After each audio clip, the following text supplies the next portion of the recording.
everyone and welcome to our channel Vikas Savans Academy. In this video, we are going to start daily current affairs of 1st July 2022.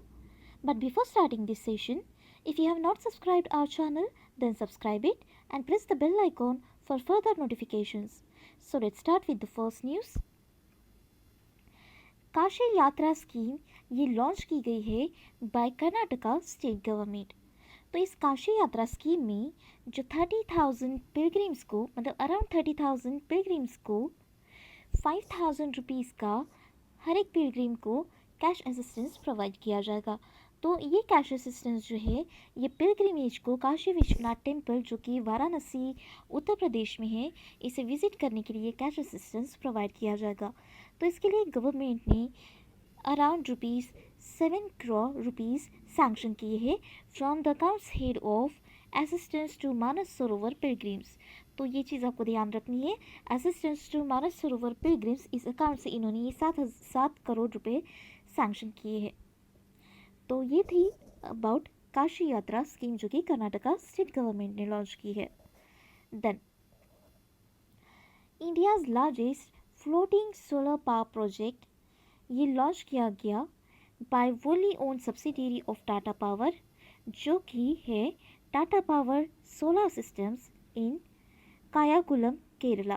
तो ये कायाकुलम केरला में launch किया गया है और किसने लॉन्च किया तो टाटा पावर की सब्सिडियरी ने मतलब टाटा पावर सोलर सिस्टम ने। सो इसकी इंस्टॉल्ड कैपेसिटी जो है ये 101.6 megawatt peak. So this project is the first in the floating solar photovoltaic through power purchase agreement category। तो ये power purchase agreement category में ये floating solar photovoltaic power plant जो है ये इंस्टॉल किया जाएगा। Then two startups approved to launch payloads। तो 2 startups जो है इन 2 startups को अप्रूव किया गया है पेलोड्स लॉन्च करने के लिए। तो इनको अप्रूवल किसने दिया है तो Indian space promotion and authorization centre that is in space ने ये जो 2 ऑर्गेनाइजेशन है ध्रुव स्पेस प्राइवेट लिमिटेड जो कि हैदराबाद की है और Digantara rich and technologies private limited जो कि बेंगलुरु की है, इन दोनों ऑर्गेनाइजेशन को इन स्पेस ने अप्रूवल दिया है कि वो अपना पेलोड्स लॉन्च करे। तो ये पेलोड क्या है तो ये जो VLSRSAM ये जो शिप बोर्न वेपन सिस्टम है ये कंट्रोल करेगा जो एरियल थ्रेट से जो शॉर्ट रेंज से क्लोज रेंज से जो एरियल अटैक्स किए जाते हैं इसे ये कंट्रोल करेगा या उसका जो इफ़ेक्ट है वो कम करने की कोशिश करेगा। तो ये वेपन सिस्टम ये लॉन्च करेंगे मतलब पेलोड्स ये लॉन्च करेंगे। सो ये जो पेलोड्स है ये लॉन्च किए गए हैं अगेंस्ट अ हाई स्पीड और high space aerial target mimicking aircraft. तो ये जो एरियल टारगेट मिमिकिंग एयरक्राफ्ट जो है इनके अगेंस्ट इन्होंने ये लॉन्च किया है ताकि कोई भी एरियल अटैक होता है तो उसका इफेक्ट कम हो सके, कंट्रोल कर सके या ख़त्म ही कर सके। देन वर्ल्ड बैंक ने रिसेंटली $250 मिलियन लोन अप्रूव किया है रोड सेफ्टी प्रोजेक्ट्स के लिए। तो ये जो इंडिया का रोड सेफ्टी प्रोग्राम है ये 7 स्टेट्स के लिए लॉन्च किया गया है under which a single accident reporting number will be set up. तो सिंगल एक्सीडेंट रिपोर्टिंग नंबर इसमें सेट किया जाएगा सो दैट एक्सीडेंट से रिलेटेड इंसिडेंट्स कम हो सके। सो इसमें पोस्ट क्रैश इवेंट्स को भी एनालाइज किया जाएगा। तो इसमें इस रोड सेफ्टी प्रोग्राम में जो है ये इम्प्लीमेंट किया जाएगा Andhra Pradesh, Gujarat, Orissa, Tamil Nadu, Telangana, UP and west Bengal में। तो ये ऐसे 7 स्टेट्स में लॉन्च किया जाएगा।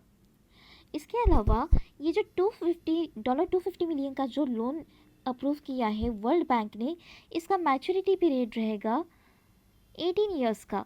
और वर्ल्ड बैंक याद रखिए स्ट्रैटेजी के में ये क्वेश्चन पूछ सकते हैं कि वर्ल्ड बैंक को दूसरे वर्ड में क्या कहा जाता है तो वर्ल्ड बैंक को ही IBRD कहा जाता है मतलब international bank for reconstruction and development, ये वर्ल्ड बैंक का ही दूसरा नाम है। तो ये जो $250 मिलियन का लोन है इसकी मैच्योरिटी है 18 ईयर्स की, including a grace period of 5.5 years, मतलब 5.5 साल का ये ग्रेस पीरियड भी रहेगा इसमें। तो वर्ल्ड बैंक का जो हेडक्वार्टर है ये है वॉशिंगटन डीसी, यूनाइटेड स्टेट्स में। Then India's first fractionally owned solar power plant launched by PYSE in Karnataka। तो PYSE ये एक ऑर्गेनाइजेशन है, फाइनेंशियल इंस्टीट्यूशन है जो कि बेंगलुरु कर्नाटका में है।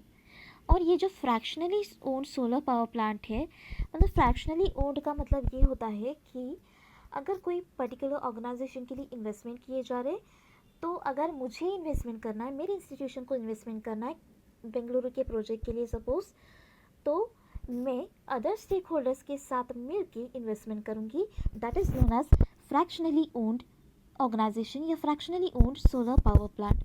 मतलब इसमें वोली ओन्ड सोलर प्लांट नहीं रहेगा, ये फ्रैक्शंस इसमें डिवाइडेड रहेंगे अदर स्टेक होल्डर्स के साथ, that is fractionally owned solar power plant.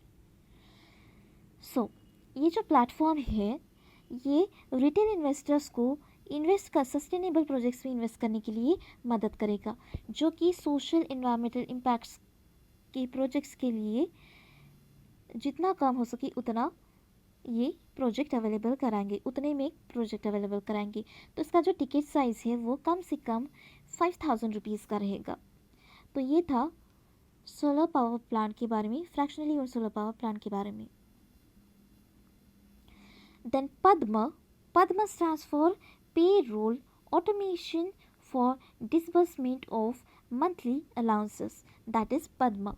तो ये एक सेंट्रलाइज्ड पे सिस्टम है जो कि इंडियन कोस्ट गार्ड के लिए लॉन्च किया गया। तो ये जो पद्मा है ये ऑटोमेटेड पे एंड अलाउंस मॉडल है, मतलब ऑटोमेटिकली ये पेमेंट करेगा और अलाउंस मॉडल भी इसमें अवेलेबल रहेगा। तो ये इंडियन कोस्ट गार्ड के लिए लॉन्च किया गया है और इसका इनॉग्रेशन किया है रजनीश कुमार ने, जो कि controller general of defence account के हेड है। So payroll automation for disbursement of monthly allowances, that is Padma.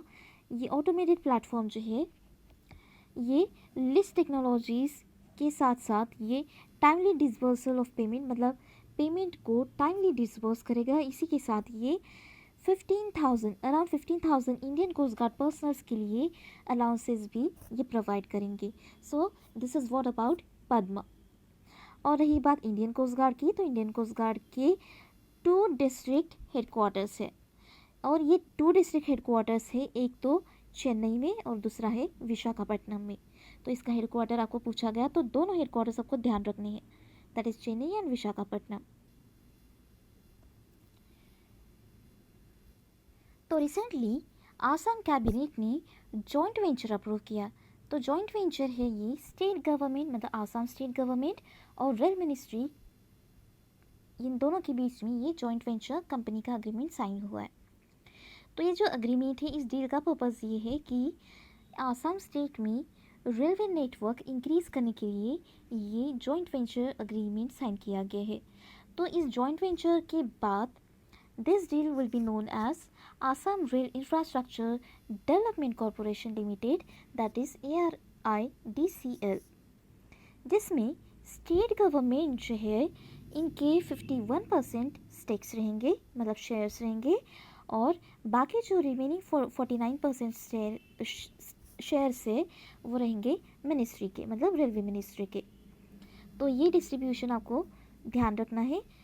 और ये डील किस लिए साइन हुई है, आसाम स्टेट गवर्नमेंट में और रेलवे मिनिस्ट्री में। तो आसाम स्टेट में रेलवे नेटवर्क इंक्रीज करने के लिए। तो आसाम के चीफ मिनिस्टर है हिमंता बिस्वा शर्मा और इसके गवर्नर है जगदीश मुखी। तो हम देखते हैं नेक्स्ट न्यूज़। प्रोटीन, ये जो ई गवर्नेंस टेक्नोलॉजीज लिमिटेड है, इन्होंने पे नियर बाय इस ऑर्गेनाइजेशन के साथ टाई अप किया है to offer paperless PAN services. अब तक पैन सर्विसेज पेपरलेस नहीं थी, तो अब ये पेपरलेस पैन सर्विसेज लॉन्च करने जा रहे। तो ये जो protein e governance technologies limited जो है, इसे फॉर्मली, मतलब पहले इसे जाना जाता था NSDL e governance infrastructure limited के नाम से। तो ये जो पैन रिलेटेड सर्विसेज है, मतलब पेपरलेस पैन रिलेटेड जो सर्विसेज है फॉर पे नियर बाय रिटेल पार्टनर्स, तो ये पैन सर्विसेज प्रोवाइड की जाएगी थ्रू आधार एंड बायोमेट्रिक और SMS based OTP, that is one time password. तो ये ऑथेंटिकेशन इन तीनों बेसिस पर किया जाएगा फॉर देयर रिस्पेक्टिव कस्टमर्स। और पे नियर बाय का हेडक्वार्टर है मुंबई में, और पे नियर बाय की टैगलाइन है जिद आगे बढ़ने की। तो ये था प्रोटीन टाइप विद पे नियर बाय ऑर्गेनाइजेशन। तो हम देखते हैं नेक्स्ट न्यूज़। अब स्टार हेल्थ जो है, स्टार हेल्थ ने IDFC फर्स्ट बैंक के साथ पार्टनरशिप की है for bank assurance. Bank assurance ये होता है कि आप जब बैंक में जाते हैं बैंकिंग ट्रांजैक्शंस के लिए, तो वो पर्टिकुलर बैंक ही अगर आपको इंश्योरेंस दे रही है, that is known as bank assurance. तो बैंक के थ्रू इंश्योरेंस देना मतलब बैंक अश्योरेंस। तो इसके लिए स्टार हेल्थ जो है ये IDFC फर्स्ट बैंक के कस्टमर्स को ये अपनी health services, health insurance products जो है ये बैंक कस्टमर्स को देंगे। तो ये जो IDFC फर्स्ट बैंक के थ्रू ये सर्विसेज देंगे, तो ये डिजिटल प्लेटफॉर्म के थ्रू भी देंगे, और इनका जो वाइड डिस्ट्रीब्यूशन नेटवर्क है, इन दोनों तरीके से ये अपनी हेल्थ इंश्योरेंस प्रोडक्ट्स डिस्ट्रीब्यूट करेंगे। और IDFC फर्स्ट बैंक का हेडक्वार्टर है मुंबई में, और टैगलाइन है IDFC फर्स्ट बैंक की ऑलवेज यू फर्स्ट। तो ये था बैंक इंश्योरेंस की पार्टनरशिप के बारे में। न्यूली लॉन्च्ड डाक कर्मयोगी पोर्टल। ये जो डाक कर्मयोगी पोर्टल है ये इंडियन पोस्ट की पर्सनल्स के लिए ये लॉन्च किया गया। पर्सनल्स का मतलब है एम्प्लॉयज़ के लिए। दो तरीके के पर्सनल होते हैं, एक होता है पर्सनल मतलब खुद का, और एक होता है ये पर्सनल। तो इस पर्सनल का मतलब है, पर्सनल का मतलब है खुद का, और पर्सनल का मतलब है एम्प्लॉय या वर्कर। तो ये जो ई लर्निंग पोर्टल है ये डाक कर्मयोगी, ये इन हाउस ये डेवलप किया गया है in house under vision of mission Karmayogi. तो ये मिशन कर्मयोगी के विजन के अंडर लॉन्च किया गया है। तो इससे एफिशिएंसी इंक्रीज़ की जाएगी डाक कर्मयोगी की, मतलब जो हमारे इंडियन पोस्ट ऑफिसर्स हैं इनकी एफिशिएंसी इस पोर्टल के थ्रू इंक्रीज़ की जाएगी। तो ये ऐसा एक एग्जाम्पल है जो minimum government and maximum governance का ये एग्जाम्पल देता है। तो इसमें अबाउट 4 लाख ग्रामीण डाक सेवक्स एंड डिपार्टमेंटल एम्प्लॉयज़ को स्टैंडर्डाइज ट्रेनिंग कंटेंट भी प्रोवाइड किया जाएगा ऑनलाइन, और कैंपस मोड के थ्रू भी इन्हें इनेबल किया जाएगा इफ़ेक्टिव डिलीवरी करने के लिए G2C सर्विसेज के थ्रू। तो ये था डाक कर्मयोगी पोर्टल के बारे में। So before ending this session, I would like to make an announcement here. We are going to launch MBCET course for Target Batch 2023, which is useful for CAT, XAT, IIFT, NMAT, SNAP, TEAS and CMAT. Which is going to start from 17th of July 2022. So those who want to join this course, please go through the link which is given in the description box given below. So that's all for today. Thank you.